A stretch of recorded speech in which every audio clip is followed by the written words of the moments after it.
Ok, salut, moi c'est Lil Techno, et hier j'ai fait mon premier stream sur Twitch. Et comme on pourrait s'y attendre d'un premier stream, c'était nul. Et en plus d'être nul, c'était moche. Et c'est pour ça que je lance cette série de vidéos. Stream Crafting, épisode 1. Dans cette série de vidéos, on va créer peu à peu un setup de stream. Et on ne va pas acheter un setup, on va le créer. L'objectif va être de produire chaque petite pièce, matériel et logiciel, au fur et à mesure du temps. Pour le moment, je vais utiliser un setup basique. En matériel, j'ai un téléphone, un ordinateur et un micro Focusrite. Bon, ça c'est la triche parce que je fais de la musique à côté. Mais au niveau logiciel, OBS pour envoyer le flux vidéo sur Twitch et IVCam pour envoyer l'image de la caméra du téléphone sur OBS. Et c'est tout. Mais comme je vous l'ai dit, j'ai déjà fait mon premier stream. Alors maintenant, place à l'upgrade pour le prochain. Le support de téléphone. Dans ce premier stream, mon téléphone était simplement posé sur mon bureau, offrant un angle de vue relativement douteux. J'ai donc décidé de commencer à designer un support de téléphone que je pourrais poser sur mon écran d'ordinateur. J'ai donc pris les mesures de mon écran et de mon téléphone, et j'ai commencé à designer la pièce à partir de ces mesures.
Ok, les dimensions sont correctes. Sauf que l'avant du support n'accroche pas bien à mon écran, et la largeur du support ne permet même pas de maintenir mon téléphone en équilibre. Donc, itération numéro 2, c'est parti.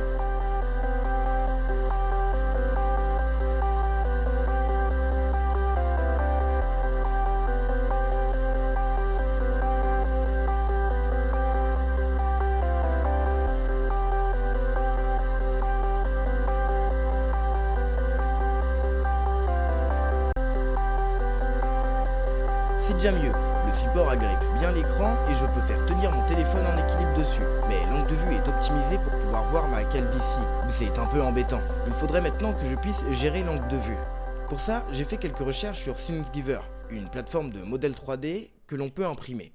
J'ai cherché des modèles sur lesquels je pourrais avoir une idée des différentes façons de gérer un axe. Après quelques recherches, je suis tombé sur cette technique. Certains reconnaîtront probablement les accroches de support de GoPro. Alors, ni une ni deux, c'est reparti.